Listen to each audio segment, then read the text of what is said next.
Is everyone ready? Check. Ready. All right. I'd like to call to order the July 19th regular Board of Trustee meeting at 6:30 p.m. Asherle? Here. Swinick? Here. Augustine? Here, and we'll stand to salute the flag.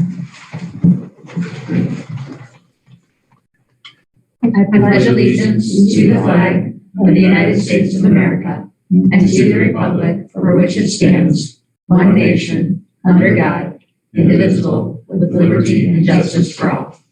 Thank you. All right, we will move right into our meeting minutes. We have July 5th, which is a regular trustee meeting. Do the trustees have any questions, concerns, changes? I do not. I have a couple. All righty, I'm ready. All right, so the second paragraph under police, I have in my notes that that amount was not to exceed 3,200. I could have been wrong. Well, Blanket PO not to exceed 3,200 is what I wrote down. I will double check on that. Okay. And then under fire, first paragraph, it was squads 37 and 37-2. And I think we have 37-1 in that. All right. And then on page 5, under public, paragraph 2, last line. You get it. Yep. All right. Under public, paragraph 2, last line. I had conversations with the chamber and residents within local businesses. Okay. So, and residents within. Yes. And actually, everyone I talked to in the chamber was residents. I didn't get opinions from anybody about residents. All righty. And then in the next paragraph, I'd like to add that I stated that the past practice was the map amendment had been traditionally made by the property owner.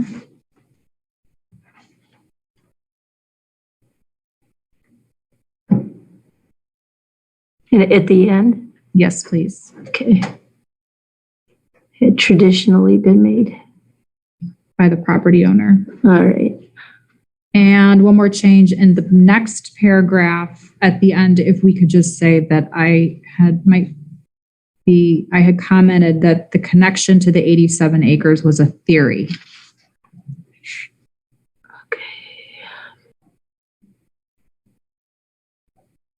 So can you read the line how you would like it to read? Ms. Augustine replied that one of the reasons she voted to rezone the school property to B2, that was one of the reasons, and that the connection to the 87 acres was a theory. Okay. Thank you. Does anyone else have any changes? Nope. Do you want us to make a motion to approve that, or do you want it to look into the PO on the 3,200 under police? What was that regarding? The Shutlers? Yeah, I don't disagree with the not to exceed, but I know Dave and I talked about it and it was 3,000. And actually, is that one of the ones we just signed? No, yeah, it was because I did it for 3,000. Okay. Because I think he started out, It's going to be less regardless. We're yeah, able to less cancel regardless. Most, luckily, of that. So if you're in agreement with the 3,000, Then we could just do we'll not to exceed. Not to exceed. Let's do that. Okay, so then if there's a motion to approve these as amended. So moved. All right, so the connection. Seconded by Sweattick. All in favor, say aye. Aye. All right, thank you. And then the July 12th special meeting for the purpose of a work session. I have not had an opportunity to go through those yet. Would you mind tabling them for the next meeting? Do you guys, one of the things I talked to Lynn about is potentially taking the work session minutes and adding them to the special meeting topics for the work sessions. And that since she's doing them, it may make sense if applicable to scheduling allows to have her make, her do what I just did with my minutes. It's up to you guys, but all that would need to happen was that you just add it to the purpose of the meeting. Okay. That's up to you guys. And then the June 14th Comprehensive Plan Steering Committee meeting minutes. She's on vacation. She hopes to have those next week. So I just wanted to give you an update on that. All right. We do not have any special guests, but we do have Sergeant Stroll. Welcome. All right, thank you. Someone special. So much special. First on police department agenda is we'd like to request appropriations for a training course titled Developing Effective Leaders on September 12th and 13th in North Royalton, Ohio for Patrolman Jessica Parente at a total cost of $275.00. So moved. Second. Asherle? Yes. Swedek? Yes. Augustine? Yes. Also like to request appropriations for the annual Ohio Police Juvenile Officers Association Conference. That is August 2nd to August 5th in Wooster, Ohio for Detective Jeff Kinney. It includes membership dues, lodging, meals, and conference for a total cost of $595. So moved. Second. Asherle? Yes. Swedek? Yes. Augustine? Yes. And unfortunately, as discussed at the Work session. work session, Patrolman Anthony Newbert had submitted his resignation after his first day. His letter of resignation is provided. He had chose to stay at Cleveland Police Department.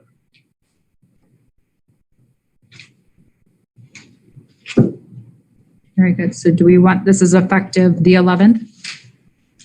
Yes. Okay. So at this time, I'd like to make a motion to accept the resignation of Anthony Newberg effective July 11th, 2022. Second. Asherle? Yes. Swedek? Yes. Augustine? Yes. Just wanted to update everybody. Last Tuesday, Precision Mechanical completed the replacement. One of three of the police department air conditioning and furnaces that has been up and operational with no problems. So we're happy to have nice working air conditioning in the back offices. In addition to that, the upcoming project of the epoxy floors for the repair of the concrete in the police department garage bays in the lower and the upper sally port that you see out front. They pushed us back a week or so just due to delays. So that is scheduled to begin August 1st. The owner of the company came out and met with me yesterday. We determined colors and the planning for preparing for them to arrive on the 1st. So that's all moving forward as planned. Very good. But Thank she's you. hoping it's done on By the his time he gets return, back. right? There's a lot of moving of equipment and stuff to clear out the space for them to do the work. So there's gonna be a fair amount of work on our side to prepare for them to You arrive. tell him the air's fixed, he might come back. Right. Other than that, that's it for the police department. Very good. Do you have anything else for Sergeant Stroll? Chief. Acting chief. Suzanne told me that there are a number of, there's a collection box over there for old flags for disposal. I got that. Yeah, so we've always had it's essentially like a outdoor trash bin, but we've used it and it's labeled for flag collection. It's always given to the Boy Scouts for I believe Memorial Day when they do the flag ceremonies. And I believe on somehow or another, somebody asked and had recently dropped off a large amount. But yes, year round, we have a bin for receiving torn flags and such. Suzanne indicated it was like full, so is that something that we can do? I already worked on it. So Did you? I went Okay. in and talked to Kumi on Friday and said, Kumi, what's going on? We've got flags coming out of our ears. Right. I reached out to the Boy Scout group that worked on the Memorial Day parade, and he texted me today that they will plan on coming in and just Okay. grabbing them from the lobby and doing the burn ceremony. Yeah, I normally don't come in that way, but I noticed that yesterday and was thinking that we should probably reach out to them, see if they wanted to store the abundance until the next ceremony. Yeah, I just got the text Quite a this few. afternoon, so that's check. Great. Very good. Anyone from the audience have anything for Sergeant Schroll? right, you're free to go. All right. Thank you for being here. Everyone have a great evening. You too. Thank you. Thank you for your work in Chief's absence. Been good. Busy. Monique, do you want to move forward on the fire? Sure. We're missing all of our chiefs. Okay, just for the public's information, we did just have a special meeting prior to this one where we were opening bids for the SCBA units, and I would like to make a resolution accepting the SCBA bid pending the prosecutor's office for review submitted by Fire Safety Services for a total amount of $140,152.70 as follows. Quantity 19 SCBA MSA GA A-G1FS42 4 MZ1 COLAR NFPA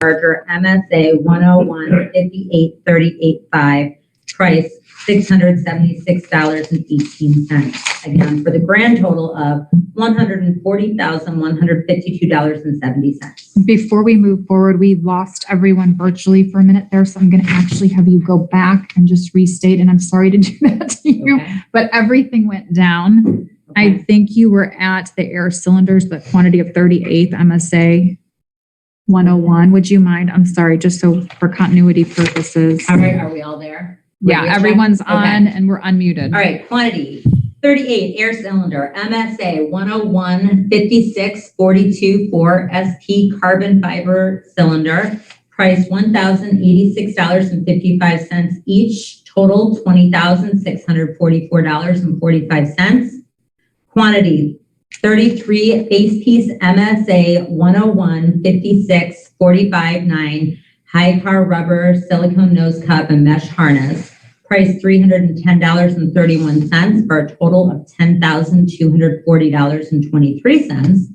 And one G1 Smart Bank charger MSA 101-5838.5 for a price of $676.18 for a grand total of $140,152.70.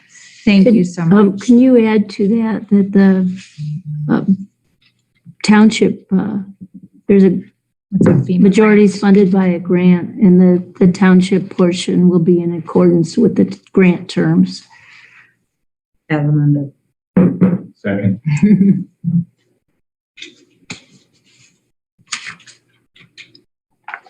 Asherle, Yes. Swedek, Yes. Augustine. Yes,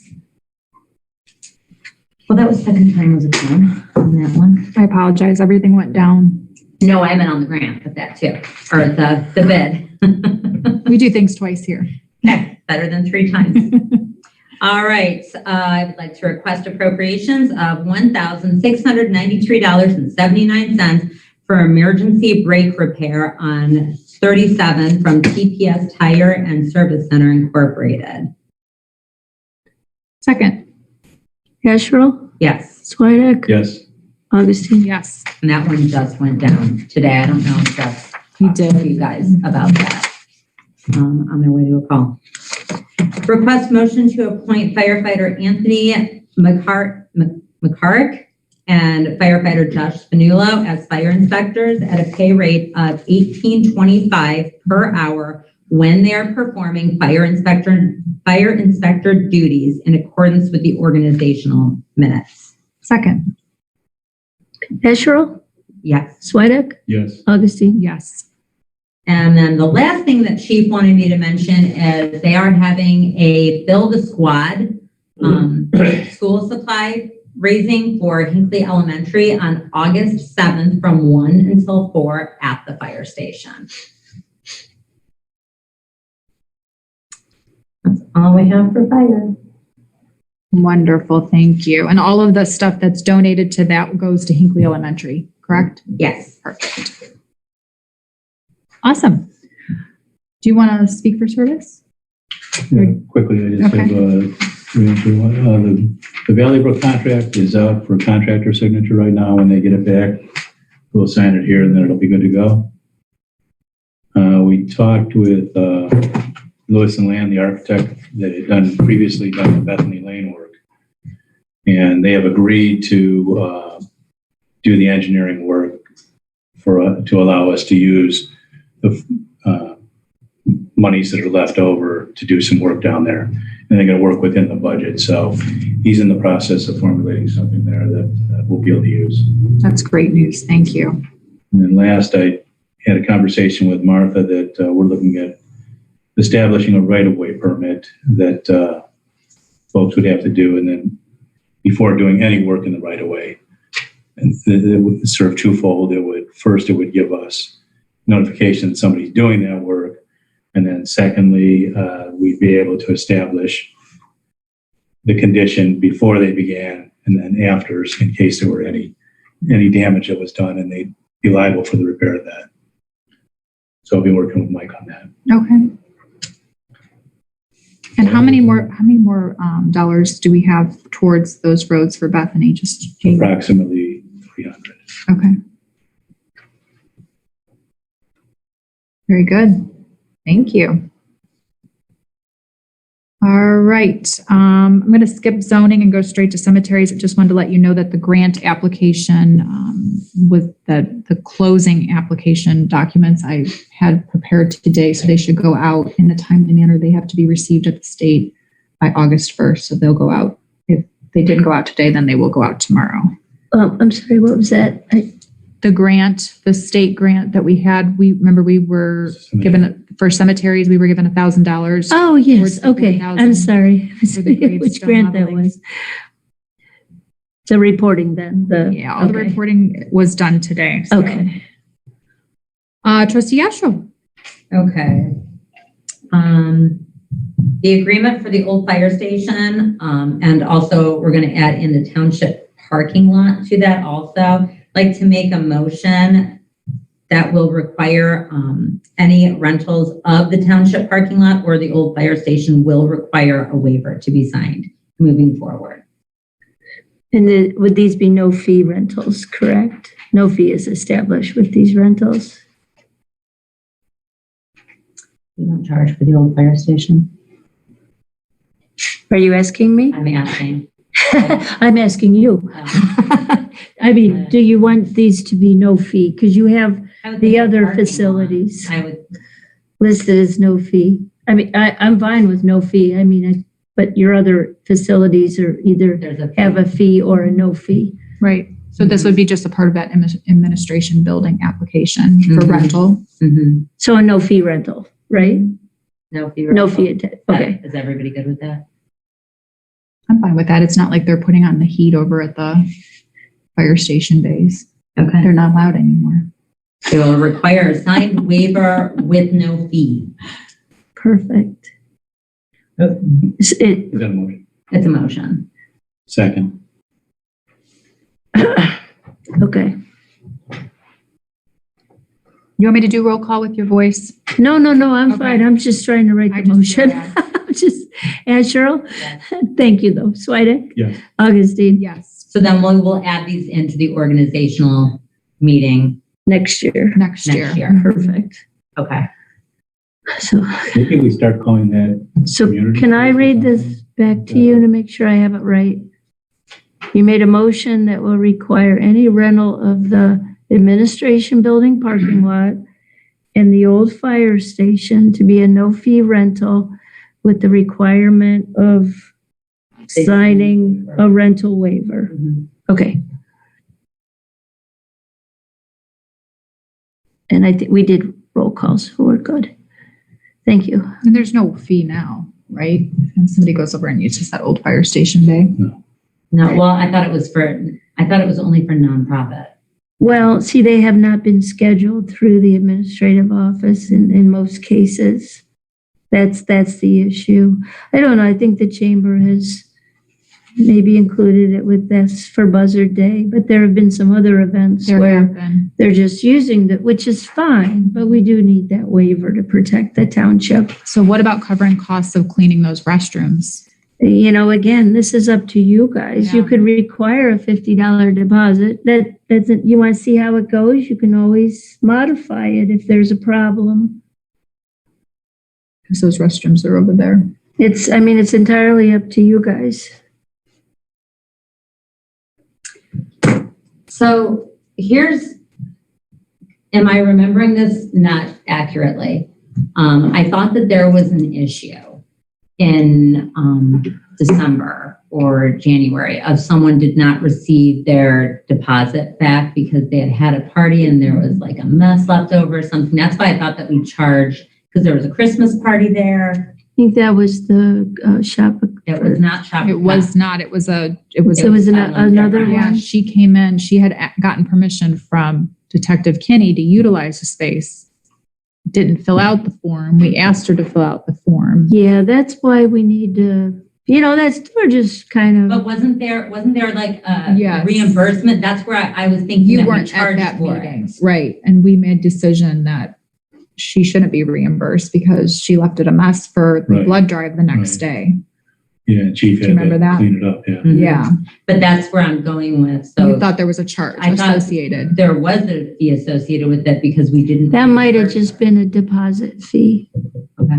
So that's a refundable deposit fee. So you might want to clarify If Okay. it's up to, yeah, if that's what you want for obviously not the parking lot, but any interior space. Do you want to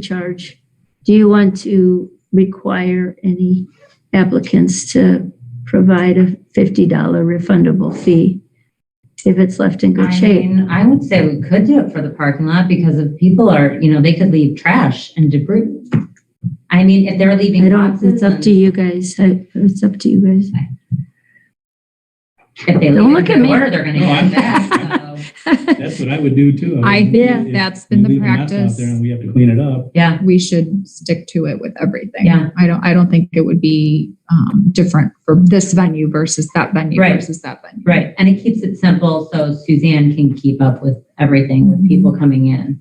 If it's just that $50. Yeah. And I'll let the Boy Scouts know because they were interested in that parking lot. So you want to amend your motion to say that the only thing required upon application will be a refundable $50 deposit as per the current use agreement. Okay. As amended. Second. Okay. All in favor? All right. Aye. Is that per day? Yes. Well, it's per day. We haven't really had anybody Longer than that. longer than a day. We have to watch our events. Do you want to move There's an in? event definition. What do you have in mind? That's not a big Big parking lot. It is a big parking lot. Just to recap for the public, I know we've been discussing this since the beginning of the year that Google Business was going to start charging us for our email addresses. So the time has come that they are now going to be charging us monthly for our email addresses. So I would like to make a resolution to enter into a monthly agreement with Google Business for the purpose of township email addresses. The cost will be $3 per user per month beginning August 5th, 2022 until August 5th, 2023. The price will then increase to $6 per user per month. Second. Asherle? Yes. Swedek? Yes. Augustine. Yes. So that's going to segue right into the website discussion, because I did speak with Proximity Marketing, and they are going to get some options together for us because they feel confident they will be able to offer us a similar service for a much lower cost. They were actually really surprised that the cost was going to be that high. So more to come on that, but this at least covers us in the interim. And then Would those be Google accounts through Proximity? I do not know. She's Okay. gonna get back to me. I have no information on it yet. She was just gonna start pricing stuff out for me. And then right now we're kind of stalled with our progress on the website. Brian Latko, who created the original website, wanted to speak with Proximity before he gave the login credentials to them. He did finally connect with Mark from Proximity yesterday. And he recommends that with this website refresh that we move to a more secured and reliable hosting service. He explained it's beyond me. They didn't even get technical with me, but he explained his concerns with Mark, which Mark thought were valid concerns. So Proximity is shopping around, seeing what we can do for different hosting. So not As well. WordPress. I think that was what. It's not. It's still going to be WordPress. Okay. It's the actual, Oh, man. she described it to me, which I appreciated her dumbing it down for me. She said, the host is kind of like the file cabinet. The website is the files. Now the host is going to be the file cabinet that it goes into. So they're going to get some more information on that. So we're just kind of at a standstill right now with it. Hoping we have another meeting in like another 2 weeks. And she said it should go pretty quickly once we get through all these other roadblocks that we're dealing with right now. Very good. So any concerns or anything you guys want me to bring back to them with questions? Well, and you have their email address, so you can email any questions as well. I thought the conversation at the work session after I left, I went back and watched the video, was really good. There's just so many options of what could go on the website. Mm-hmm. And I would probably just say stick to our guns and just keep it county stuff. Mm-hmm.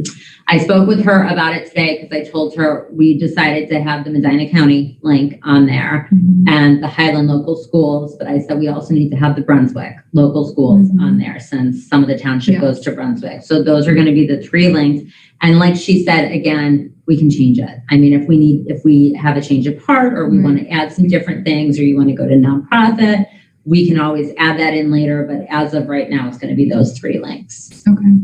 Perfect. Good. Thank you. And yes, and I wanted to see if you had, I know I just sent you the electronic version today that Bethany sent me regarding the CRA, but have you had a chance to review anything that she left for us after that work session meeting? And did you want to have a conversation about it, or are you not prepared for that today?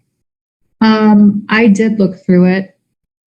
I think that probably our best bet is to kind of start our own schedule. Like if you were just to go into Word and start typing it out and kind of letting us look at it, like when we address the fee schedules. To have something like in writing. Tangible, yeah. Okay. Do we all want to maybe try and do that for the work session? Like put our thoughts on paper and see where all 3 of us are at? Can you remind me when she's coming in? Is it August 16th? It's a while.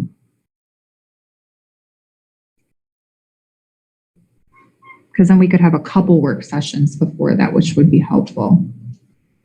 I'm going to say it was the 23rd. Was it? I think it was the 23rd. I agree. And yes, because the 16th is a regular meeting, so it's going to be the 23rd.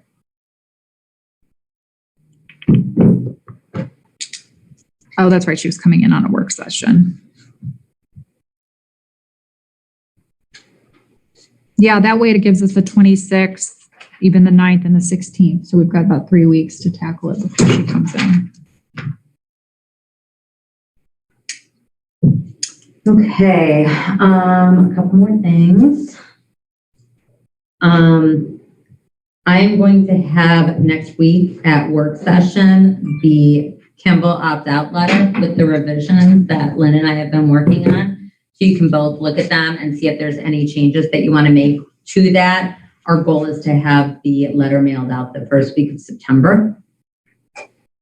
And Lynn wanted me to mention also that if there are any delinquencies with Kimball prior to the end of June, you want to make sure that you pay that before the end of August, because properties will be assessed on September 1st for any of the delinquencies. Is she calling them? That was something we put into practice last year, that we tried to call those folks that we were getting a list from Kimball. They were saying these people are delinquent. We were calling them and saying, please pay before we assess. I think she you. is, but I am not certain. I will check with her. She's got her own, I mean, you know, if you go in there, you see Lynn's got spreadsheets all over the place. So I know she's been doing emails. I'm not sure she's calling. I think she is, but I will verify that with her. Yeah, we saw a tremendous reduction in the people that we sent for assessments after we implemented that.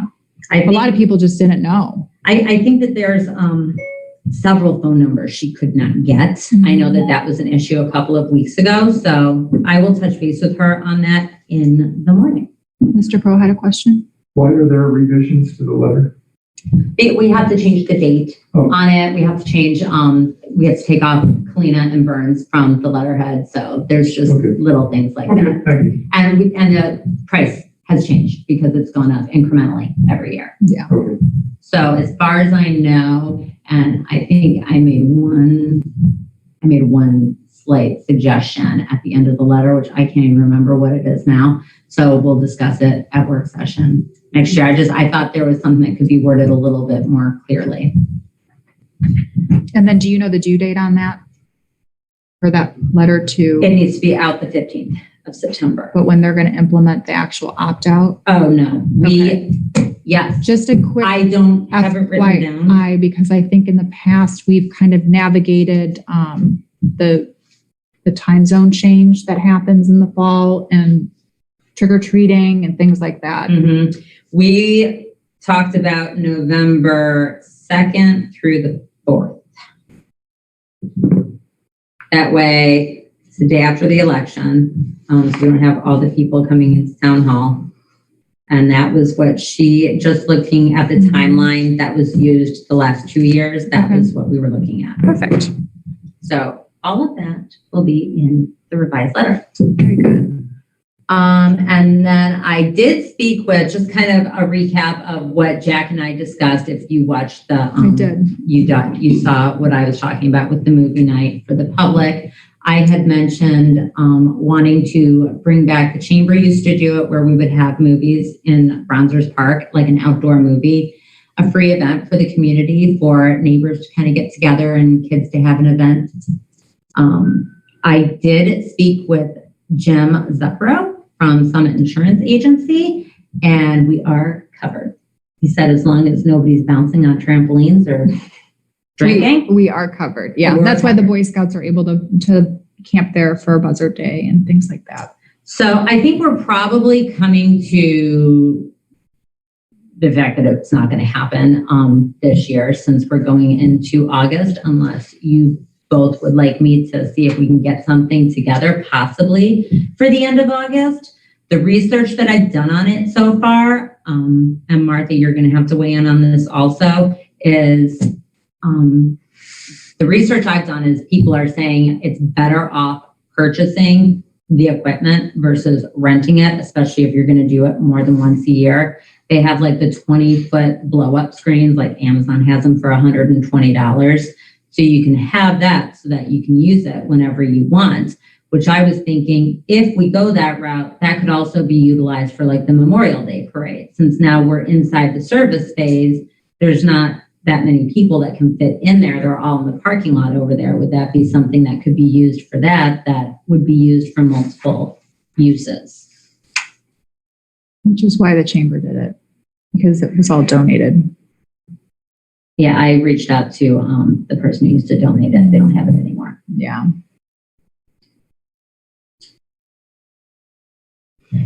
The screen to me is not a huge investment. I do not know like what is a good projector or what's a bad projector. So I just kind of wanted to pick your brains and see what you guys thought about that in terms of using a service or price shopping. Well, last time that they did it, I know I think they did it for 2 summers. The first summer was the first 2 movies, because they did 4 a summer, were well attended. I think because the kids were still in school, not like late May, early June. But then the last year that they did it, they were having no one show up at all. And I just hate to invest monies if no one's going to come. Mm-hmm. I was at both. I was at when they were crowded, and I was at them when they weren't super highly attended. I think it's been several years since it was done. I think it's a lot of new families in the community that would really welcome something like that. And I think it probably could have been promoted better as well. It was like the last 2, I forgot that they were even happening that night. It's my husband came home from work and said, "Hey, are we going to do this?" I had forgotten about it because I didn't see it constantly reminding me that it was coming. So those are my thoughts on it. It'd be nice if we could do a test drive on something to see if it's worth investing in. Mm-hmm. No. Mm-hmm. My feeling is that it's something that an outside thing can do, the women's club or the chamber or, another nonprofit that works to always be engaged with the community. That's just my opinion. I think their advertising is great with the chamber. The lady who's president runs a marketing agency. So I don't know. Yes, she promotes everything. Yeah. Huge. I agree. I agree. And I've emailed the chamber several times over the years asking if they were going to bring it back, and they have said no. So that's why I brought this up at the last meeting, because I thought this would be a really good event for the township to put on. It's something that would be free to the residents to enjoy, and it's something that we're not asking you to come sit in a meeting and be quiet. It's something that we want you to come and participate in and, have a good time. And who runs it? Who comes out and does? Well, if we would rent it, there would be someone who would run it. If we were renting it, if we were investing in it. Runs the whole event. Who's out here? Oh, I'll do it. I'll sit out here, make popcorn, talk to everybody. Are you kidding me? Love that stuff. You're not coming? You're going to be there with a flashlight. You're going to be there with a flashlight. You're going to be like escorting everybody down to their seats. Do you have a reservation? Did you reserve front row? Back row? Well, why don't you see what rental costs are then first? Okay.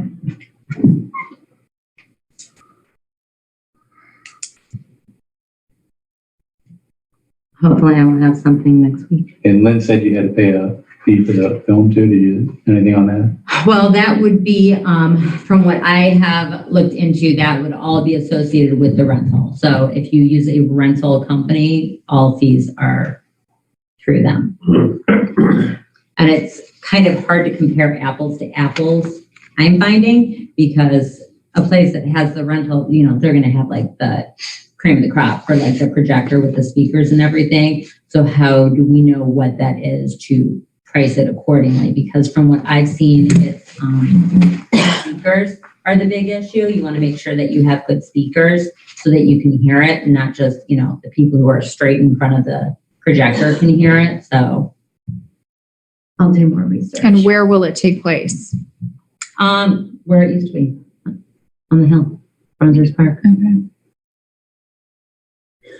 Township land.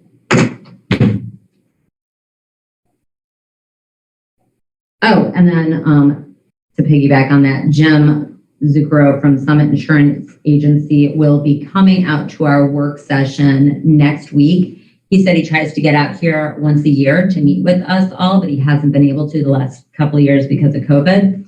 So our policy just renewed, so he wanted to come out here and go over the renewal policy with us. Jim? Jim? Yeah. He always says that. It's up to you guys. Okay. And he's coming on Tuesday. Will you be Zooming? That's all I have. Trustee Sweattick. I covered everything else. The only thing I have is,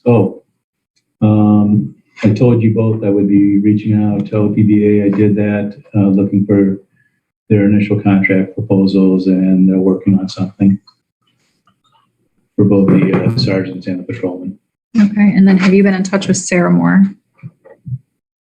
through chief. Okay. Yeah. And we have a motion for that, for the contracts. I think we made that in March or April. There's a purchase order. Yeah. Yeah, we draw from that purchase. That the check you signed today was drawn from that. Yeah. Okay. I wish I would get $25 for reading an email. That's teach your kids to be $290. attorneys. $290 an hour. Then we had talked last time about the August 2nd trustee meeting conflicting with election day. And just looking for your concurrence to cancel that one. I concur. Then Martha, you said something about a special meeting to sign some. Well, if you would cancel this meeting, what I'd request is to add the signing bills, paying bills onto your work session on the 26th. That way we're not, 7/26. yeah, as another purpose. That way we're gonna not have too much time in between. Do you want it on the 26th or do you want it on the first one in August? No, 26 is fine. 26th. Yeah. Monique, will you tell Thank you. Suzanne so she can get that advertising? That's all I have. Very good. Thank you.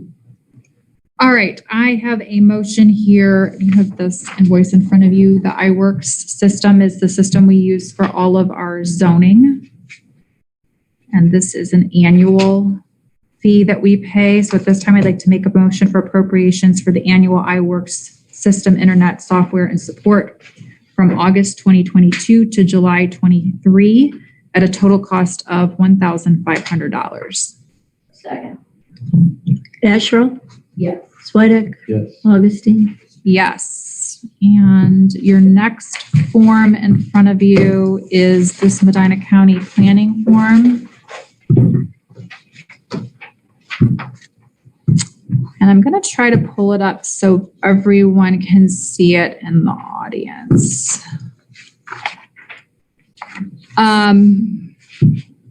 This is the document in front of you, and bear with me a second. There we go. Okay. The document in front of you are my comments to the Medina County Planning Commission. And I made these comments because this was agreed upon in March 3rd, 2022. So if you look towards the bottom, it reads that Trustee Schulte stated that he and Zoning Inspector Wilson have received conceptual plans for two proposed subdivisions, which were Pine Hills and the Bailey. Stony Hill is the Bailey. And this was specific to the through street. The Planning Commission had recommended a through street. And what Mr. Schulte said was because they wanted one through street, he had suggested two subdivisions with two separate cul-de-sacs to encourage the neighborhood feel and rural atmosphere and opposed a through street. At that time, I agreed, adding that it maintained property values for neighborhood atmosphere, and we thought it coincided with the comprehensive plan. So we all voted and we had a resolution for that. And if you flip that over, that's the backstory. I got a call from Denise at Medina County Planning Commission, and she was proposing a stub in the current Stony Hill. And she would like to see it within this vicinity here, heading north to this lot, which is a 57-acre parcel she's fearful that if we don't add a substreet, it will be landlocked. So the reason I gave you this comment form is because I told the Planning Commission that the Hinckley Township Comprehensive Plan supports the effort that we passed in March of 2020. The Comprehensive Plan, page 71, Action MO 1.1, discouraged interconnections of streets in order to minimize traffic, promote neighborhoods, and enhance the rural environment as long as the existing roadway pattern provides safe and convenient access. And I said it is my opinion that this language would extend to a substreet as well. So Denise has asked that we make a decision as trustees as to whether or not we would support a stub, which we would then have to make the developer reconfigure and engineer this development. Or would you like to see it support the comprehensive plan and stay the neighborhood feel without the stub? Because technically, a street could go in here. Which is, I think that, and this is just theory, the engineers designed it this way. And she actually emailed me back and she was really pleased to see that we had a resolution and she saw that the comprehensive plan supported that endeavor to keep it more a neighborhood feel. So I wanted to get your opinions on it before I go back to her. Can you show me again where the stub would go? It's wherever the engineer wants it, but it's got to be within this vicinity and heading north to this 57-acre parcel. So they would have to give up a lot. Yes, they would have to give up a lot. And this is, bear with me, I have it here in front of me. I believe it's 27 lots on 72 acres. So they're big, beautiful lots.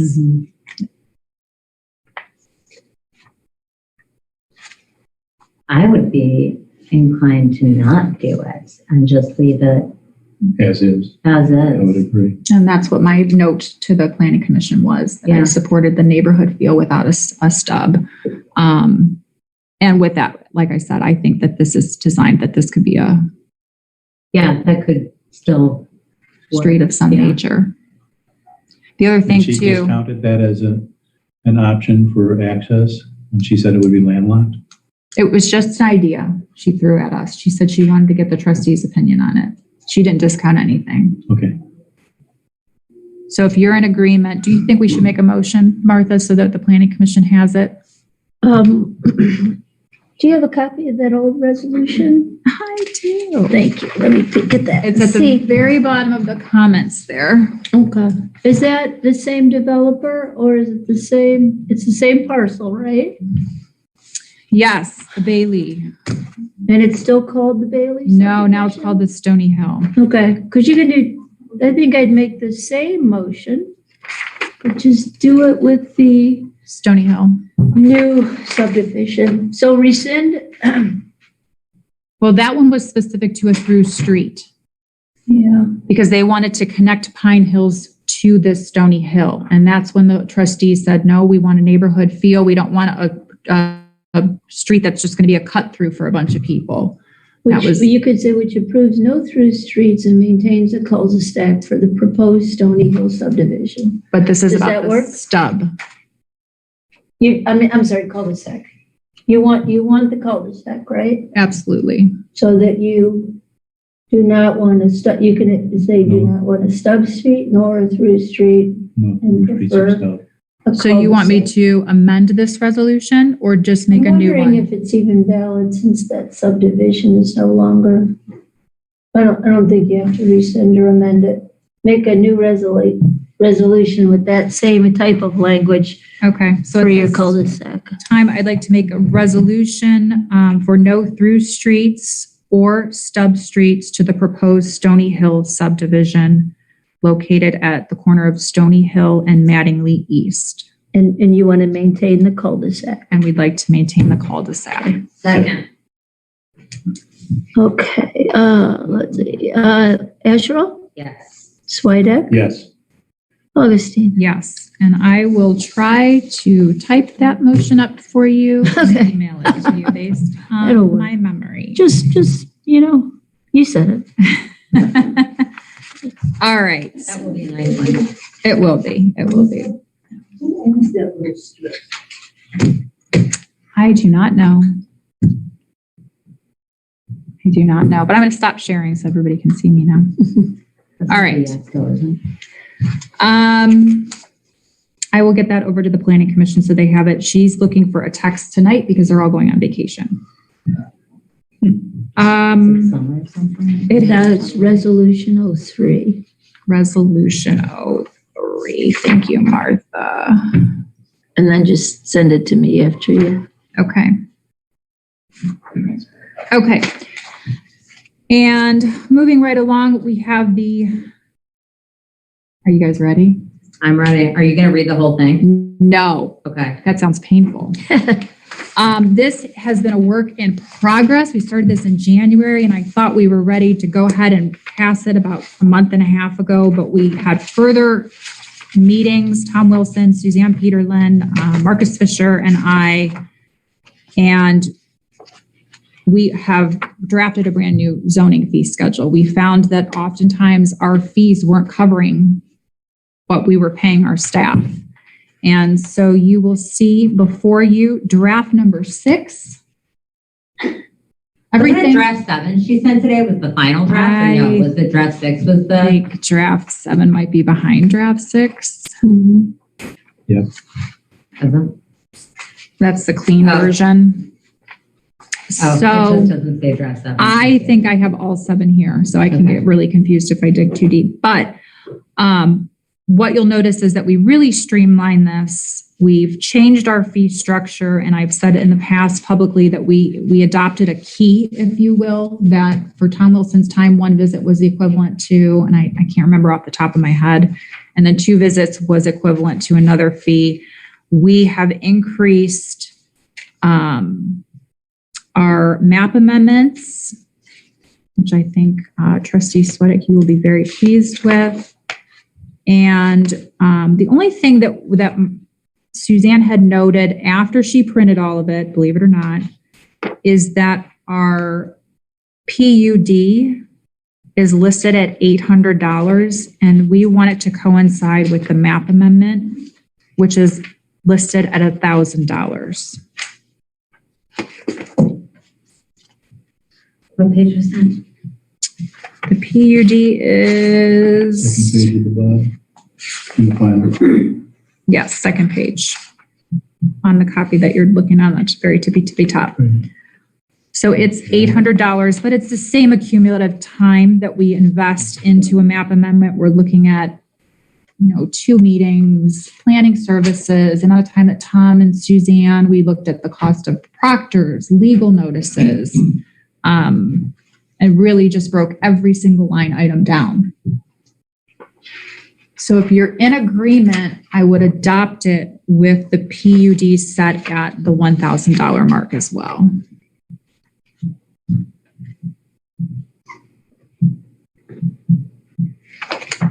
We've got new definitions that were never incorporated before, so people understand the difference between an extended meeting and a continuation.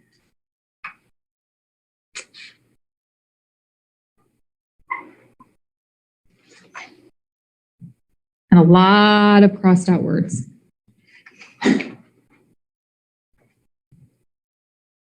And just for the public's notice, this is, I drafted an Excel spreadsheet with Montville's fee structure, Sharon Township's fee structure, and Brunswick Hills fee structure, and kind of collated it all to see where we stood with in comparison to the other 3 towns. I think it looks good. I think it looks clean. It's easier to follow. If you're looking at the copy Jack's got. It's very clean. That's what I'm looking at. This has like red, yellow. Oh, I didn't separate them. They're still together. Yeah. No, the red was, I like the red because I can see what was changed, but. And we did change, and Martha, you should probably know this too for future. The information as it pertained to the financial guarantee had conversation with legal counsel about that and looked at past practice where we've been initiating bonds for those cul-de-sacs and whatnot. And it was recommended that we remove this section with a minimum of 1,000 and a maximum of 10,000 and just keep it as a completion bond in the amount of 10% up to the estimated project cost.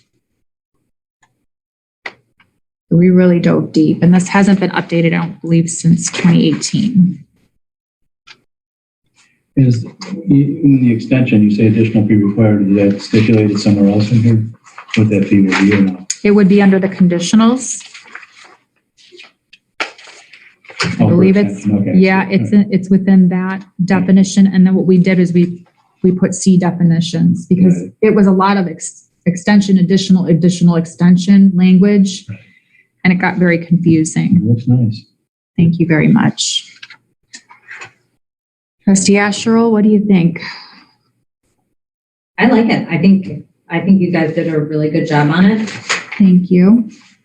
I can't wait to see it nice. It's a and labor clean. of love. It is. I said it's my legacy. It's about all I'm leaving behind. It's 7 months in. So at this time, I'd like to make a motion to adopt the Hinckley Township zoning fee schedule. And should we make the effective date like in August so that we have time to, Well, did you see the resolution that Suzanne sent, I think yesterday? It was 30 days the last time it was updated. It became effective within 30 days. all right, so we'll make it you want a resolution, not a motion? Yes, All right, please. we're going to make a resolution to adopt the Hinckley Township zoning fee schedule 30 days from today, July 19th. And the only thing that we would like to amend is the PUD fee, which is currently listed at $800, and make that change to $1,000. Second.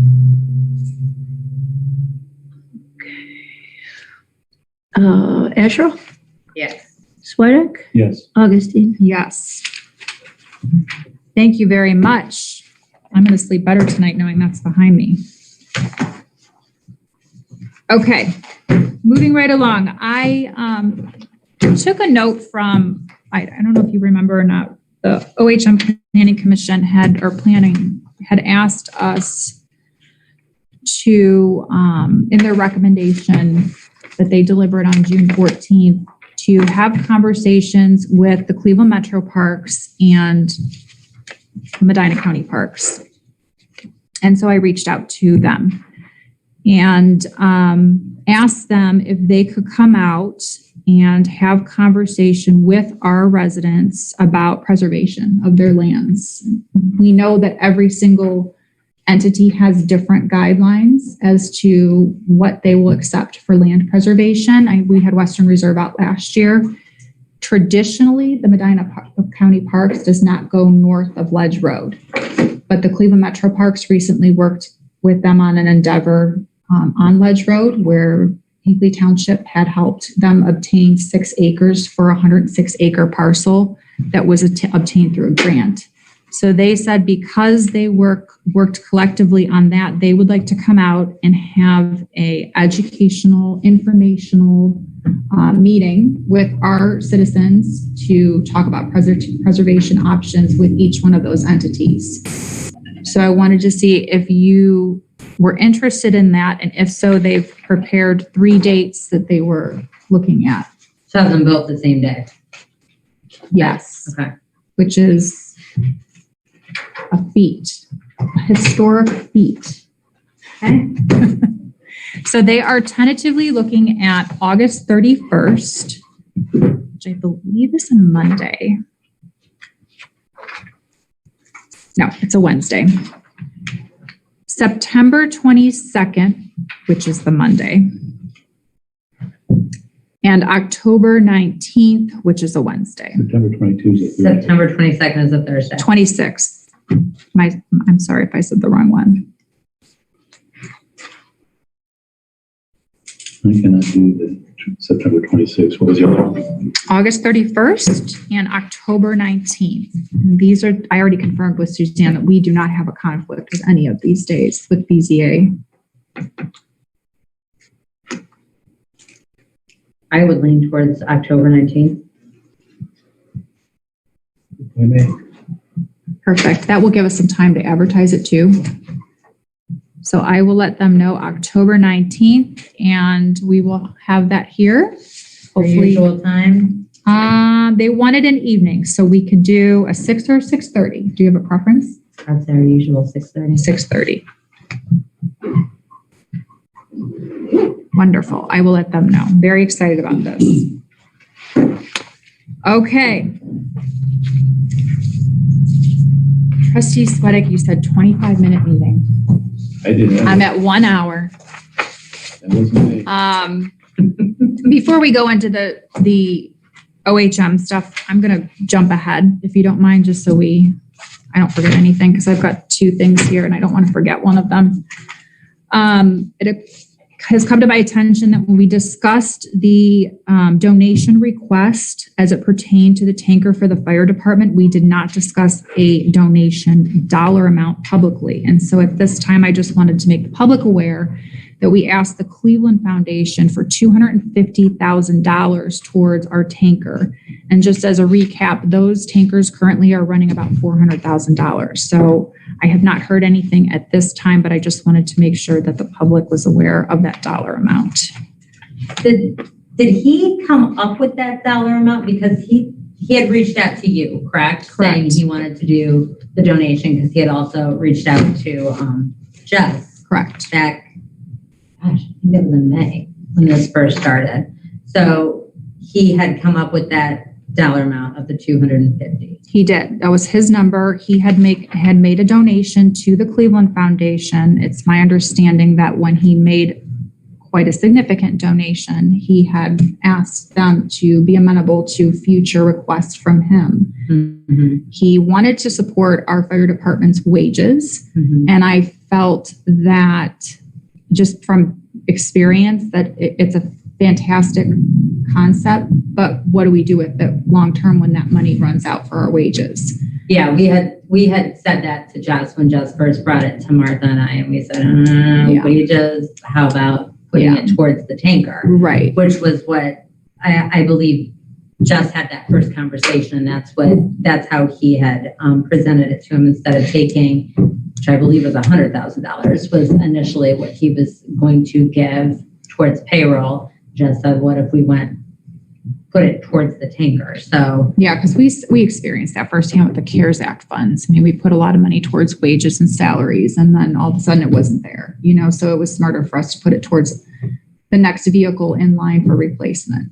Okay, that was, I sent you guys both that memo that I wanted to talk about it because I was not certain where that came from, because when I reread the letter, when I got a copy of it, I'm like, wait a minute, we're requesting this. I thought he had offered it to us. He had asked, he had requested that we requested through him from the Cleveland Foundation, because like I said, he had made a significant contribution. And one of the components to that was he wanted to be able to come back and ask for monies for something that he felt was of value. So that is why there are the 2 foundations. Mhm. This letter actually went to him, not to the Cleveland Foundation. That is correct. He will speak on our behalf, but the monies would not come from him. They would come from the Cleveland Foundation.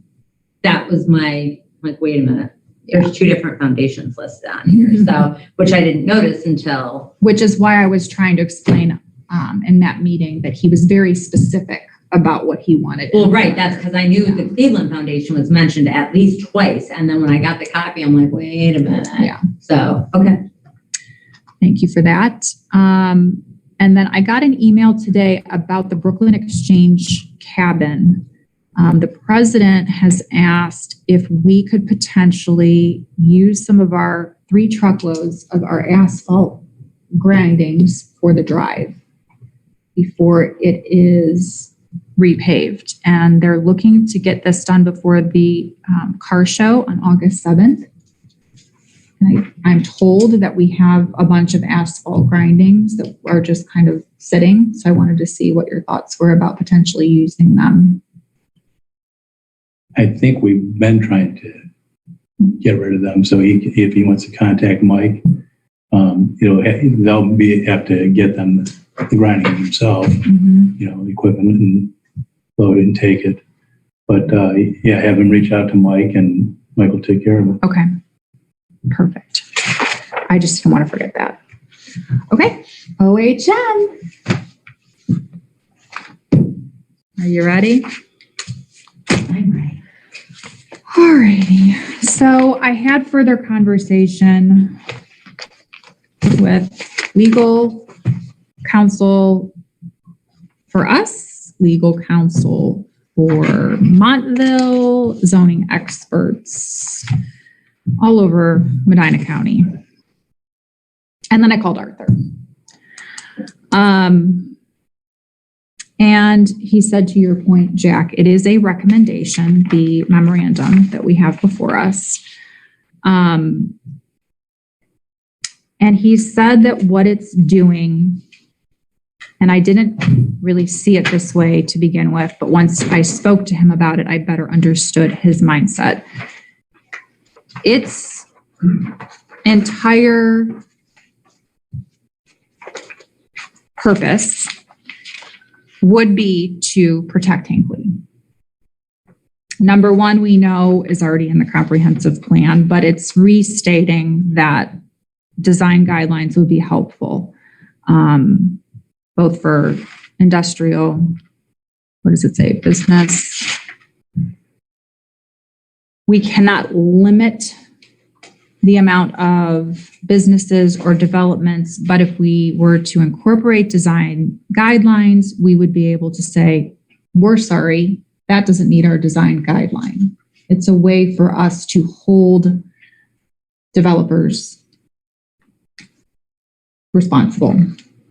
To your point at the last meeting, these first 5 items, every single one of them is in the existing 2015 comprehensive plan.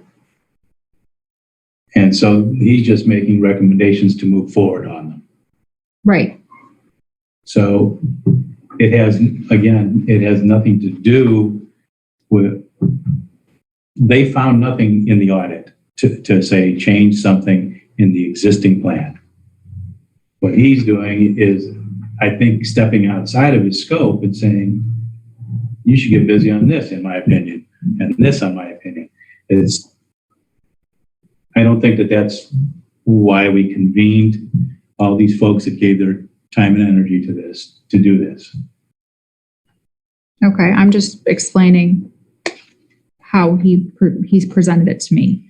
And to my point that I mentioned at the work session, one of the most important parts of this was the conservation developments. We saw an overwhelming number of people who did not support them in the survey.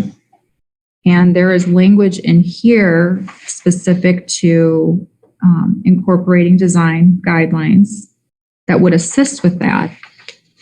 And I went back and looked at, we had talked briefly at that work session as well about the 500-foot setback, right? Mm-hmm. And so I went back and I looked at the zoning commission, the Medina County Planning Commission's summary with regard to that. And one of the things that Denise had said was, according to the Ohio Balanced Growth Program, it's recommended that the conventional zoning parameter be approximated in the conservation development approach to reduce the concerns of adjacent property owners. That was a quote.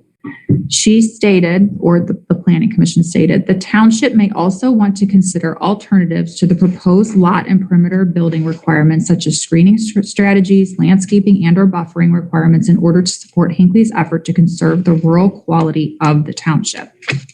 Well, those to me are design standards. And I think that the most important component to this recommendation is adopting the survey results. I actually gave that a lot of thought in the last week. And I think the OHM failed to do what they were hired to do, honestly. I think that looking at our 2015 plan, which says one thing right now, this board interprets things differently within that 2015 plan. So if we add in these survey results and just kind of add them in without changing anything, but add them in, I think now you're going to have conflicting information that we're already not interpreting it correct the same way right now with one set of information. But when you add in the survey results that are saying different things, I think that really makes the township even more vulnerable to developers and attorneys, because now they can come in and they can pick and choose. Well, this works for us, but this over here, the survey questions work for us in this way. And I feel that if we add the survey without making any changes within the plan, it's kind of like having a map without a key. How useful is that to you? Now, I see a lot of value in the survey that was sent out. We had a huge number of responses from the township. So I'm going to say that is going to be what most accurately represents the thoughts of the township right now. So the recommendations that I saw here really didn't follow anything in the survey. And I would say if we are going to adopt the surveys, we need to make changes to the current plan based off of the survey results. I think first we need to go in and redact the conflicting information within the 2015 plan. You need to talk to legal because you cannot redact. You would have to do a new update, which, and to your point, is exactly why these survey results are so important, because it's not conflicting. It's saying we just performed an audit. It cost us $10,000, a year worth of time, and this is what the people of Hinckley want to see. And it gives our zoning commission direction as to where to go. So for instance, right now, our zoning commission is saying, we're looking at adding another business district. If they decide they don't want senior housing or assisted living in that business district, what is our legal rationale not to incorporate it? Your survey results is the reason. Right, but the 2015 plan says that we want to have senior. But that's why, according to everyone I talked to legally, said that's why you incorporate these survey results into the comprehensive plan, because you say, hey, this is an appendix or an amendment or an addendum, or however you want to name it, that justifies that this is what it was in 2015, but this is what it is in 2020. For instance, we had this question about density. Most people don't want multifamily. Now our zoning commission has the teeth to say, we don't want high density. We're going to change our language. We're going to do another text amendment to support what this document states. Otherwise, you throw it away, it doesn't mean anything. You add it to the comprehensive plan. Well, even if you adopt it as its own separate entity, it's not going to be legal rationale for our zoning commission to move forward on anything that's in it. If you add it in, you have one part says this, like the high density, like the senior community. You have one part says this and the other part says this. I would think you would have a stronger legal rationale to have it as its own separate document, the results and the memorandum, have its own separate document versus adding it in. I think that if you have one part says this, the other part says this. I mean, how many times have we debated at this table about the future use map, what the comprehensive plan says? It says in a lot of different parts, it conflicts with itself within the original document. So I'm telling you that I've spoken to legal counsel and I've spoken to zoning people throughout the county, and they would say you absolutely want to incorporate this into your comprehensive plan. It is the very first thing your zoning commission should be looking at now that it is the most updated version. I think that if we don't include it, we are... So you're saying that they can't look at this if we accept it as a standalone document? They can, but it won't give, it's not legal rationale. If you have someone come in and say, okay, Mr. Developer, I'm going to do this, and I'm going to do multifamily, and I'm going to do senior housing in RB2. There's nothing we can do about it. If we have this attachment in our comprehensive plan, our zoning commission can start writing language that supports it. I've heard for almost a year and a half, we need They to can write close the language now. loopholes. We need to close loopholes. This is the way to do that. They can write language now based on it. If you just put these results in here, there's nothing in the plan that says, oh, we have agreed to do this and this and this. We would have to, and if that were the case, why are there no, I'm not talking about the memorandum. I'm talking about the memorandum I'm because talking he about the looked at all, survey we results. paid him to look at all these results. This is his recommendation. This is OHM Planning's recommendation, that we need to move forward with some of the things that are already in the comprehensive plan that we haven't done. It's been almost 10 years. We haven't done it. I'm not talking about this document. I'm talking about the survey results. The survey results are necessary to give our zoning commission the teeth they need to move forward with future text amendments to close the loopholes that we've heard about over and over and over again, and stay consistent with what the people of Hinckley would like to see. I talked to somebody today who said, what was your engagement rate? I said 37%. She said, you are kidding me. That's the highest level I've ever heard of. And she's worked in Medina County for over 20 years. When I talked to the Cleveland Metro Parks about the informational meeting, I started with, we just had a comprehensive plan audit. First question they asked me is, we want to see it. Can we see it? And this is what you presented them with? I didn't present them with anything. I'm not going to present them with anything until the trustees agree on it. It's not a formal document to share. I have not spoken with legal. I just thought we were going to discuss it more. We received some emails from residents. I'm interested in public comment about it as well, but that's right. I feel to just have those surveys attached to it without actually doing anything. I don't know what it's going to I'll comment when it comes to open. Would you mind stepping up here? Well, I can do it now or wait till the open session. I think that Trustee Ashley's asking for comment.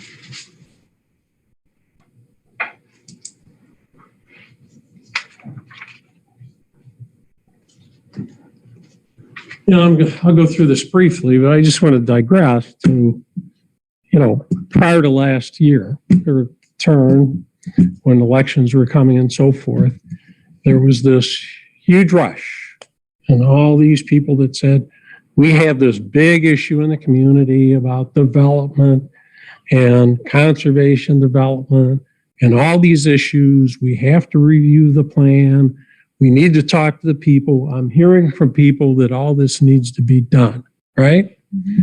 So the trustees at that time embarked on, and with pressure from Keep Hinckley Rural, Protect Hinckley, people that were running for office, well, maybe we should take a look at the plan, right? Okay. So you put together an idea for a steering committee of 12 people. Voluntarily, I put in probably 15 hours of my time physically here, okay? Beyond emails that I read, people that I talked to, canvassing the community, so forth. I felt that was my effort that I wanted to put in at that time. So we get into the steering committee meeting. Well, all of a sudden, I'm not sure about this committee. I don't like the way it lines up. So a couple of the trustees decided that maybe we needed to add people because they didn't like the way the committee looked. Okay. I was a little offended personally. I felt they were trying to tell me, well, what's he thinking? How is he going to vote? you don't know. You don't know what's going to transpire. How are we going to put together the question? So, Ask for quiet in the room, please. yeah. So I remember, a half an hour of talking about language of questions and the detail that went in and to putting the survey together. And I would challenge, there's two people here that I know of for sure that were on the committee, the time and effort put into it.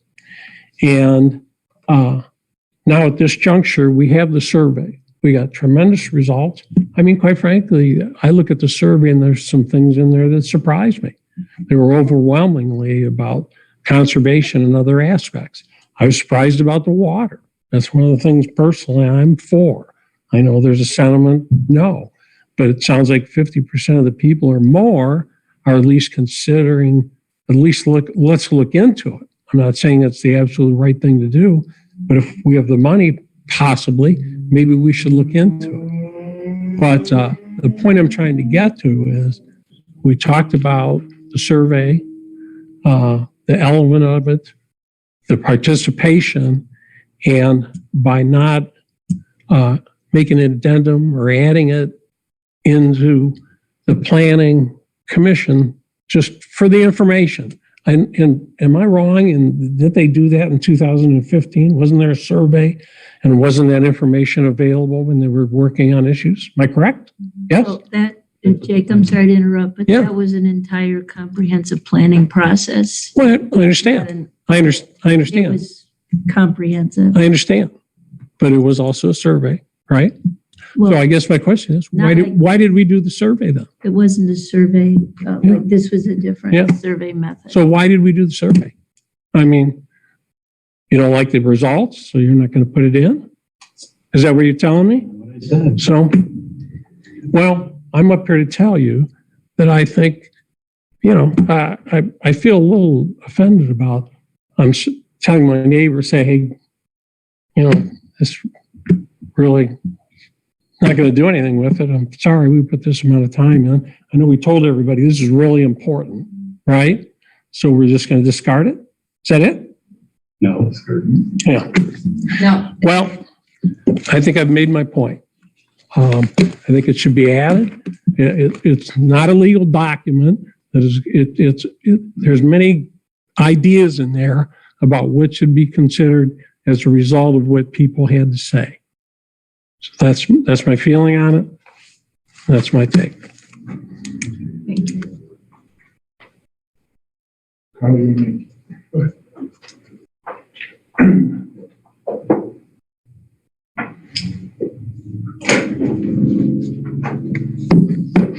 I do agree. I think the appendix idea is perfect because an amendment, in my mind, is changing something. The appendix can provide the updated data saying, based upon the 2022 survey, here's what people are thinking. One of the areas to me that really stood out was in the original 2015 plan, it said people are in favor, there were 65, of senior housing.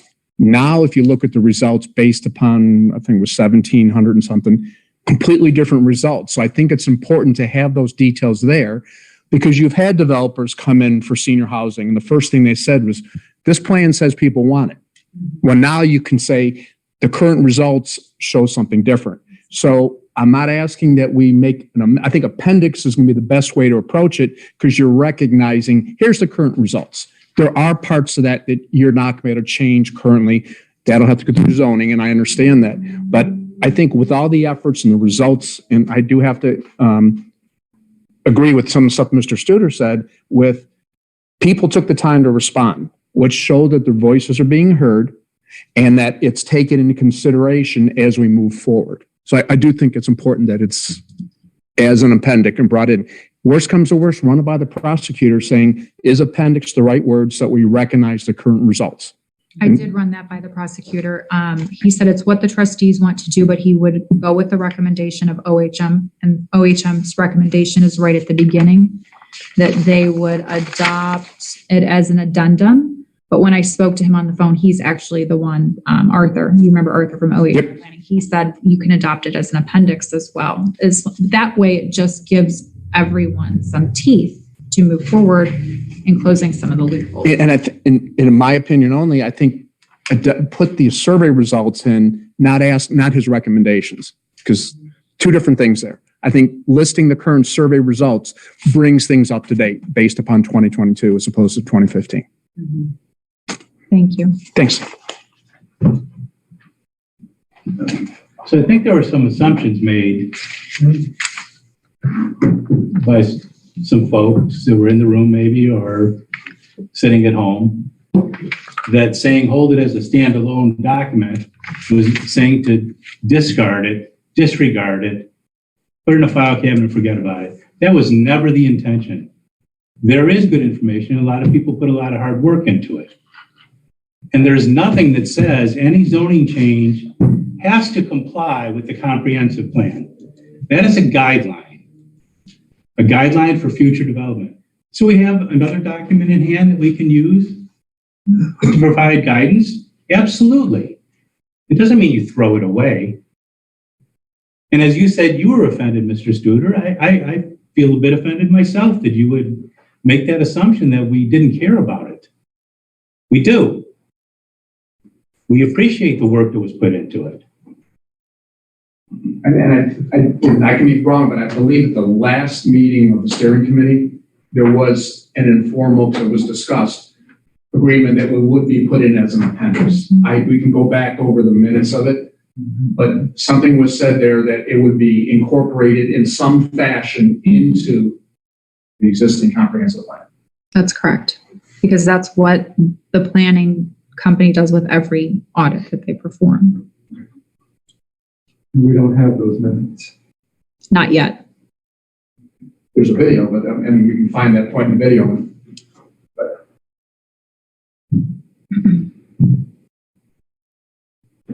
But, you know, the comprehensive plan is its own document, but it supports the zoning resolution. And if we don't incorporate this, we are putting our zoning commission in a very precarious position because we're going to be asking them to adopt language that aligns with this. But all you need is a Pride One or some big company with a big lawyer to come in and say, doesn't matter, it's not in your comprehensive plan.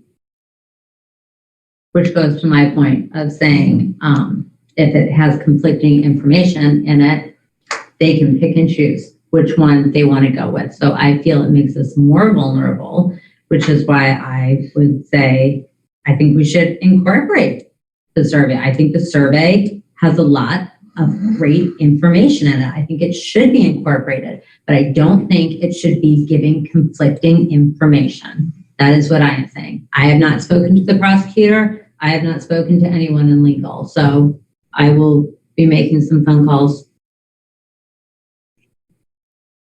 Well, I encourage you to do that. I think that's always a good method moving forward with anything we do. You know, I probably call legal more than I should. They're like, oh my gosh, it's Melissa Augustine again. But I think that what you're saying is that you want to see almost an amendment of the comprehensive plan, and that would require an update. This audit. I could, and I am only speaking for myself. I'm not speaking for anybody else here, but I felt it was not crystal clear from the beginning what it was going to be. And that's what I thought that this was going to be. I thought this was going to say, okay, what things do we need to have changed? Let's change it, not add to it, but change it. That is how I had perceived this going. And OHM, their recommendations didn't have anything to do with the actual survey questions. They were, I think somebody said at the last meeting, a lot of what he said in his memorandum is what he said after his second meeting with us, before any survey was even sent out to the community. So yes, Mr. Studer, I was very surprised with some of the results as well. I think they should all be incorporated. It's not what I want. It's not what you want. It is what a majority of this township wants to see. That is what I am saying. I think it should be incorporated, but if you just add it into the bag, it's not really giving you any information. It's giving you a lot of jumble, but it's not telling you what anything means. That is why I am making that suggestion. I think it's a measure for our zoning commission. I mean, it's measured. It's quantitative. It's telling us what does rural mean? It's telling us how many people want water, Likewise, sewer. how is that any less impactful for our zoning if it's in its own standalone document that Jack is talking about? We have three different people talking about three different things up here that I think our end goal is all the same.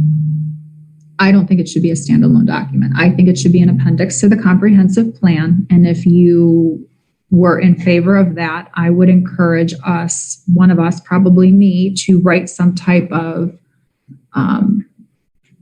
one-page letter from the trustees or something that stated that what the process was, an outline that we started back in June or July of last year, and we created an audit, and this was the interaction from the folks in Hinckley, and this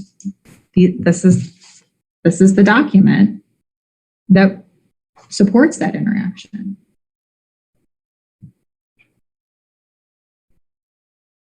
And I'm not saying we have to adopt the memorandum. I don't have a feeling one way or the other. I've said publicly at the work session that most of the stuff in the memorandum is already in the comprehensive plan. I sent an email to you kind of outlining where everything was. The only thing that I see in here that I would agree with is developing some type of standards as it pertains to conservation developments. We saw in our survey results that's not something people want to see, and I would agree with adding these survey results to the comprehensive plan in some capacity. So I have a question. I'm gonna have you step up here, Cindy. Sure.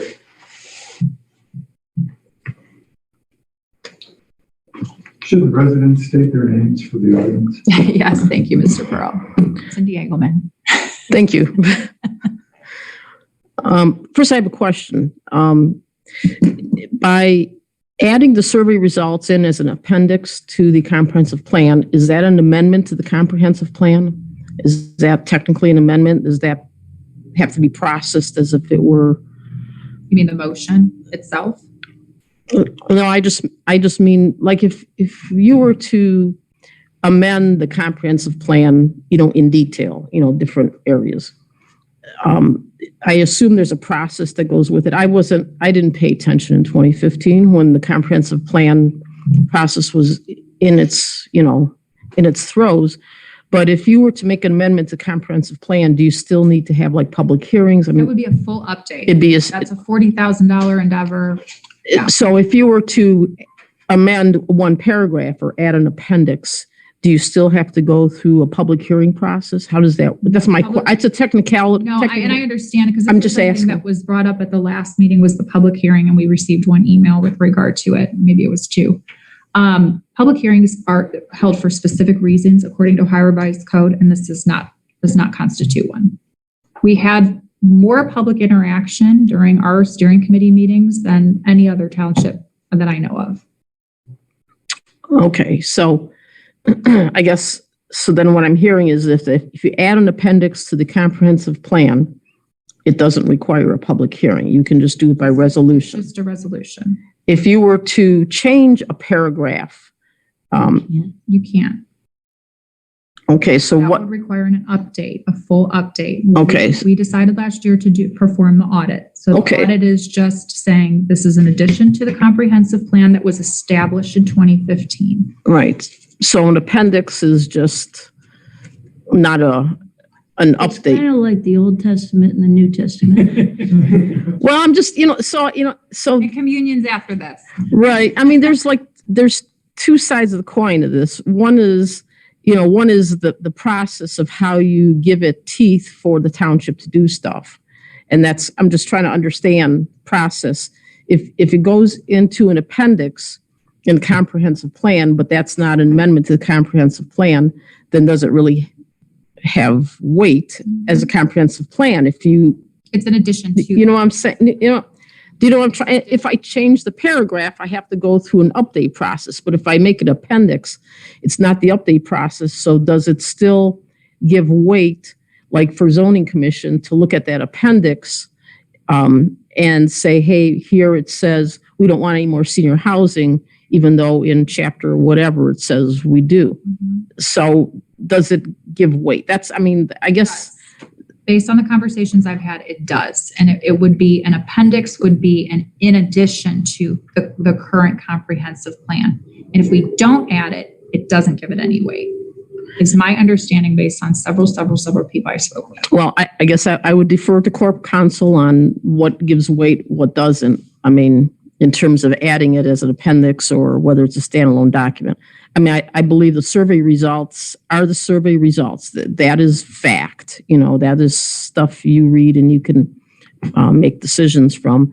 I'm not real excited about the recommendations because I don't think that the recommendations from the consultant stated anything specific to the comprehensive plan in terms of having a modified or not having a modified. It was just reiterating what was already there. I concur with you. So, so adopting the survey results as an appendix, if that's the only way to give it teeth, then I think that's what we probably, should look at. But the most important thing is, so like my focus is what is it that people said and versus the mechanics of how you need to put it in whatever form you need to put it in so that it can hold some strength against, developers or whatever people want to do. Because there's a lot of good information in the survey results that we should take away from. And they do, and ironically, a lot of it does speak to stuff that's already in the plan and those design standards, because we're not going to get rid of necessarily conservation developments, but we can button up the standards for how things look or what we expect to keep that rural look. We can do this. Senior housing is, I went back at 2015 plan where 75% of the people wanted independent senior housing, and it's now 77% say no more senior housing in B1, B2. So even with design standards, but again, you're not necessarily going to be able to get rid of them, but you can do things like you mentioned, what zoning commission is talking about in terms of limiting how and where those things take place. And I think that design standards need to, if we're going to look at town center, we have to kind of think outside the box. And this is not even really related to the survey per se, because we didn't really ask questions about what people wanted to see in terms of expansion in town center, but things like limiting how much square footage in a building is used for certain purposes, like retail or banks or medical offices or whatever, so that you can maintain that small town in town feel. And if you're going to do standards for town center, you've got to do them in one full mass. You don't want to just create a zone and then say, well, we'll address the details later. Because what will happen is the first thing that happens, the first building that gets built or modified is going to become the de facto standard. And then you'll be, the tail wagging the dog again. You'll be reacting to a situation instead of taking, the lead and saying, hey, this is what we want. It's like, that's where you have to ask people, what do you want? How do you want to do it? And put it all together. I completely agree with you. And I think that this is what we want, right? These results are what we want. And I think that they are a proactive measure to incorporate. We identified these as a board last year. What are the top things that we think that this audit are going to hit on and we're going to see a change in? It's conservation development, senior housing. Boom, what happened? How do we act on this now if it's not included? Right, but yet it's been there. So it's been there since 2015. It really, when you think, got new results. We got new results, but conservation developments, even in 2015, people were not hot to trot on those. Right. And you saw my email to Mr. Pearl. We've made significant changes to that with the yield plan back in 2019. We changed the setbacks last year. I have a really cool graph, and I'll run a copy for you guys here. And Cindy, if you want one too, I can provide it to you. This graph from Medina County Planning, and it is a comparison of Hinckley Township's conservation development or districts, or however developments districts, everybody's Developments, actually, technically, is. it is technically developments in comparison to other towns in Medina. And we have the largest minimum acreage Mhm. with the most moderate developable land. That's pretty impressive. And so if we were to put design standards on this, like was recommended by Medina County Planning last year, and like is recommended by OHM Planning, we could do what the people of Hinckley asked us to do in these survey results. Right, and what you say is exactly right. And ironically, though, so the question then really is, for you guys, do the survey results, is that part of the plan, or is that what the plan has always been saying to do? Because the plan has always been saying to put standards in place. Nobody's done it. And this is my pet peeve. But we have done it.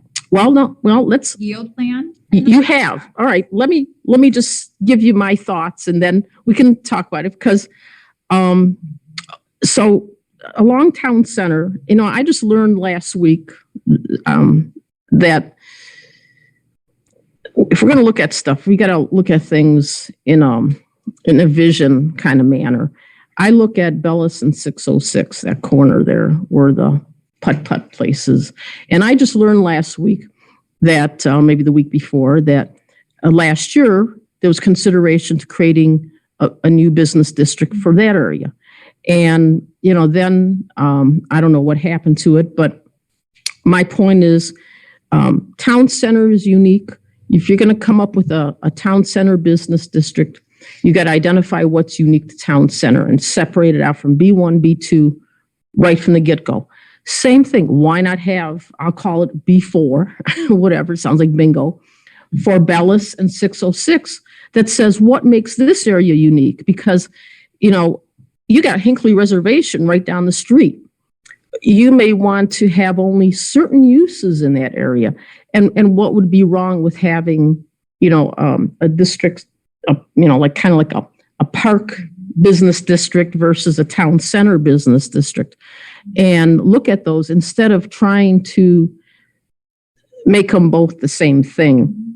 Because then, you can do something here, but you may not want to do here. Like if you don't put senior housing in town center, but you might, and I'm just throwing this out an example. You might want to have senior housing near Hinckley Reservation, because then you can go and walk out to the park. I mean, you can have something like that. I'm just kind of throwing. Zoning commission, though. Those are all zoning commission. I know, but I'm just saying that these are things that should be looked at, and then they incorporate the need to have some kind of basic design standards.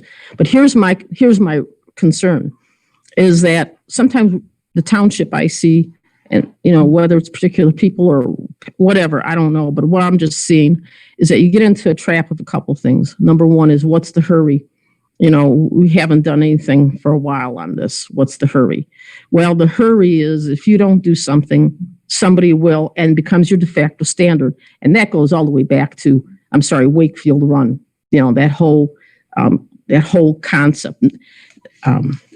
And then you're reacting, you're creating zoning code amendments that are, after the fact. And then you're kind of wedged because you've been crammed by a set of circumstances. Second is, there's no land left to do this thing, whatever that thing is anymore. There's no land left to do conservation developments, because as you pointed out, we've got a nice precedent of 100 acres. But, what if somebody does pull together 100 acres that you don't expect? I mean, somebody could come up and buy a whole bunch of small properties, and all of a sudden, so we should never say there's never is a bad word to use. Never say never, because there could always be, something that happens. And the other part, my concern is piecemealing, just creating something, but not filling in all the detail, because then somebody else will fill in that detail and you'll be hamstrung with it. And, from the outset, I wanted to see what we can do to kind of set the stage ourselves. I mean, it's kind of like the CRA, why don't we have our local guidelines? Why do we rely on somebody else to do something for us? We're unique and distinct in our own way, and we just need to do it. What I'm saying? The mechanics of the survey, I can't speak to that, whether it's proper that they go into the back of the comprehensive plan or not. And if that has important value in the weight of the direction, then we probably should, because, otherwise it won't. That I defer to Corp Counsel, because I can't speak to that. But I think the value of what the results of the survey say, and they really come down to those design standards. And if you're going to then have a consultant help you with them, I think we've learned you've got to have a consultant. Then you need to define the scope of the work, the expected deliverables, and so that you can have something that's useful and you can put into practice when you receive them. So that's Thank you. my thoughts. Thank you. Thank you. I think we just skipped straight to public comment, didn't we? Anyone else?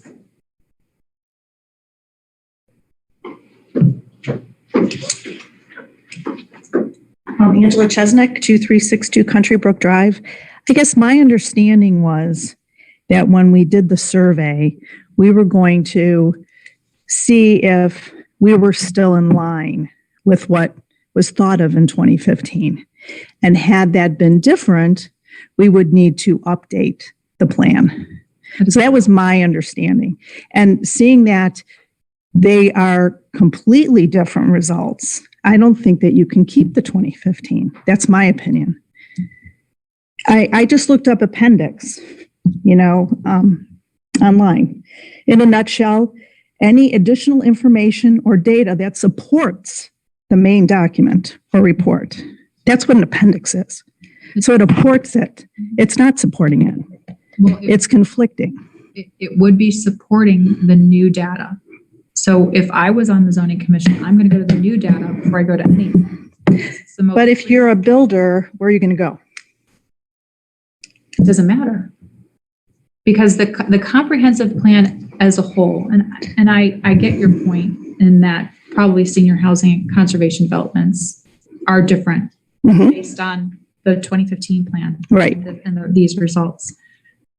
We never said we were going to redo the comprehensive plan. Actually, I came out publicly and said that Arthur had stated that at one of the meetings and that I completely disagreed with it. And the trustees agreed with me, and that we were performing an audit. We had a contract for an audit.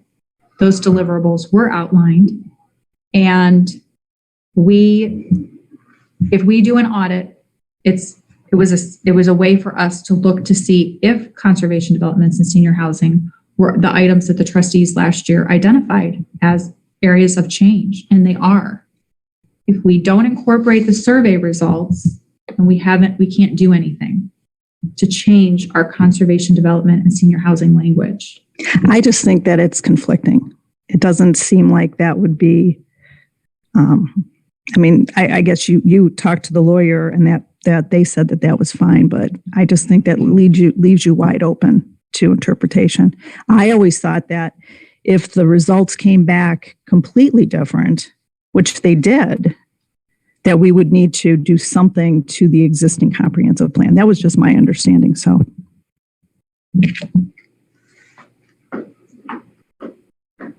Anyone else? Martha? What topic?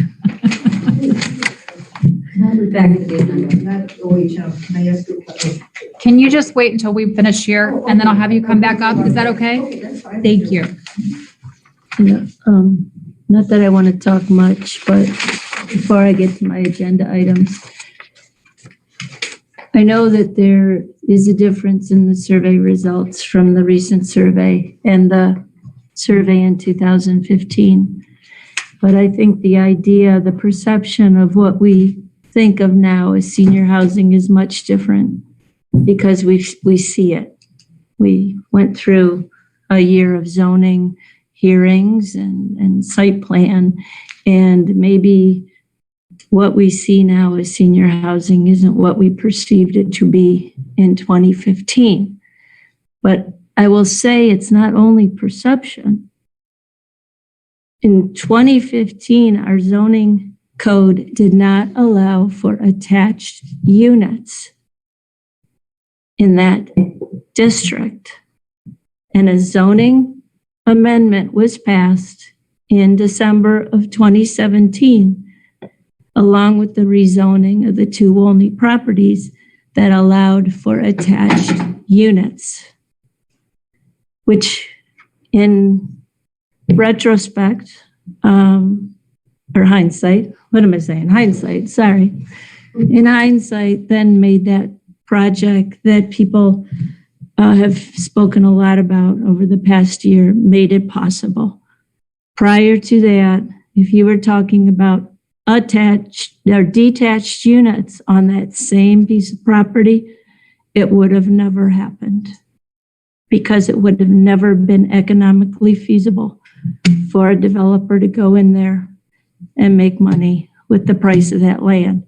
So this is something that in the whole scope of things hasn't been talked about, but this is a fact and this is our reality. To allow for attached units in that zoning district created an economically feasible model for a developer, and that is what occurred. So that's all I have to say about that. And now I will move into my multiple motions. I'm going to get off the books the fund status, which is, which to Cindy's point, correct. Be careful. Plan. Think of what's out there. Right now, our total funds are $7,384,665.98, of which $1,066,577.49 are in pooled investments, $6,318,088.49 are in primary checking. I don't have COVID. I test myself every other day. I just don't have a voice, so don't mean to scare anybody. So the second tranche of money came in for the ARPA fund. That's going to be one of these resolutions. First one I'd like a motion for is to adopt a resolution approving the amended certificate of estimated resources number 2 is approved by the Medina County Budget Commission on July 15th, 2022, with estimated resources totaling to $9,782,730.73, and the amended appropriation and revenue budgets reflecting the additional resources. So moved. Second. Martha, I'm seeing a different total on the estimated resources certificate, $9,732,083.10 under total. On the last page. 782,730.73. You need to look at July 15th. Number 2. Yeah. Oh, I'm looking at the wrong one. Okay. Yeah, you're looking at the number 1. She's missing a comma in this one. Yeah, it's just a comma. Yeah, I was just looking at the wrong number. Okay, so I just don't want to have to go backwards. anybody's going to second that one? Second. Asherle, Yes. Swedek, Yes. Augustine. Yes. Okay, second motion has to do with, we received the opioid, One Ohio opioid settlement. And for that, there is some language that has to be approved as to the use. So a motion, whereas Auditor of State Bulletin 2022-003 issued on March the 10th, 2022 in Ohio Revised Code Section 5705.09 F indicates the Hinckley Township share of the One Ohio Fund shall be placed in a separate special revenue fund and used only for the approved purposes as required by the One Ohio MOU. Now therefore be it resolved by the Hinckley Township Board of Trustees, County of Medina and State of Ohio that Section 1, the fiscal officer be authorized and directed to establish the One Ohio Opioid Settlement Fund as a special revenue fund to account for the receipt and expenditures of monies received pursuant to the One Ohio Opioid Settlement Plan. Section 2, that all funds distributed to Hinckley Township pursuant to the One Ohio Subdivision Settlement be used for the approved purposes as required by the One Ohio MOU. So, Second. Asherle, yes. Swedek, Yes. Augustine. Yes. Do we have a number that's? I'll do it. I'll throw them in there. I think that's, all right. And then finally, a motion to adopting a resolution to submit a request to amend the Hinckley Township Certificate of Estimated Resources to the Medina County Auditor for the purpose of receiving ARPA local fiscal recovery funds in the amount of $424,305.34 and One Ohio opioid settlement funds in the amount of $1,428.80. Upon receipt of the amended Certificate of Estimated Resources, the Local Fiscal Recovery Fund 2273 and Special Revenue Fund 2910 revenue and appropriation budgets will be amended to reflect the granted monies. And so I'll open a cost center just in that 2901 fund for this $1,400. So moved. Second. Asherle, Yes. Swedek, Yes. Augustine. Yes. All right, thank you.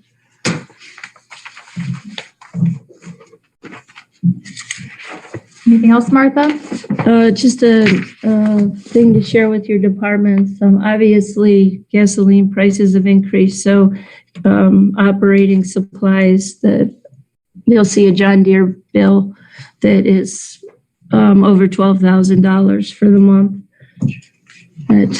So I just probably share with your departments that their operating supply line is going to take a hit for a while. Very good. Thank you. At this time, I'd like to make a motion to pay the bills for $137,369.78. Second. Seconded by Asherle. Asherle, Yes. Swedek, Yes. Augustine. Yes. So do we want to have further conversation about the survey results, or would you like to do some thinking on this topic? I'm going to do a little more looking. Trustee? Yeah, I'm going to talk to some more people. I will reach out to legal. I would encourage you to call Arthur too. I talk to legal in different capacities outside of our prosecutor's office. Anyone else from the audience? Yes. Yes, please, Heidi. Thank you. Heidi Goodvine, 1530 Mattingly Road. I just had two questions. Every time I drive down 303, I think, oh, I'm going to ask at the next trustee meeting, and I forget. First, did we ever determine if someone was going to stain those big cement blocks at the cemetery? I know Jim Burns was talking about that, and then is somebody doing it, or? We decided not to. Oh, I'm just going to seal them. oh, it's pretty ugly. Just in my opinion, it's ugly. They're ugly. Yeah, it looks like it's just ugly. But anyway, all right. Second thing is when a developer, like at Redwood Falls, puts in that turning lane, that road there is horrible. It used to be a nice, straight, paved shot. Now it's totally uneven. It's just, I think they did a crummy job. Now, is it his responsibility to do? State, it's ODOT. Okay. It's a state route. Is there? It's the same way in front of the school, right? But it's that uneven, like. I don't know. You know what? I haven't noticed it when I drive that way. it doesn't bother me, but it's just always, every time I drive past, I said, I'm going to ask them when I go up there next time. And today I remembered. The school doesn't have a left turn lane, do they? They just have. Well, it's just. Just the right, uneven, yeah. The turn lane that was incorporated. Yeah. So there's really, oh, and one last thing. Our neighbor up at the corner of Mattingly, we talked about those utility lines that are, he said he stopped. He knows my husband. He goes, do you have any pull up at City Hall? And I said, I'll ask next time I go up there, but he's afraid that it's, like when he pulls out, he can't see, and he's afraid that there's going to be an accident because of that utility pole that's It's broken. terrible. That's actually one of the worst ones. I think. It's bad. Yeah. I was working on that last year for about 6 months. It took me a year to get one out from in front of the fire station. I had handed it off to you. They are so far behind on everything that I called them about some standing deadwood that was by a power line. They said, we're not doing any hazardous cutting this year at all. The Wow. energy company? Yeah. Okay, because the energy company had contacted me and I told you one specific to that one. And I think I gave you the addresses of the other ones. There's two. There's one in front of the donut shop. There's one in front of Greensmith. That the energy company came out and said it's cable line. So cable has to be called and then the energy company will come out and take the poles down. But cable has to disconnect their own lines. They're like, They will they're do it. as efficient as It just took me a year. Yeah. So that was it. We were doing 303 last week, this week. Oh, it was running up and down the spectrum, was running lines, or somebody was running lines. Yeah. I did see them. Anyone else? All right, at this time, I'd like to make a motion to adjourn at 8:30 PM. Second. Seconded by Asherle. All in favor, say aye. Aye. Aye. Like the dollar you lost. Yeah. The 1 hour meeting. Oh, I lost. Yeah, I- it's like 25 minutes. I was in there. just kidding. I didn't really. We're out early.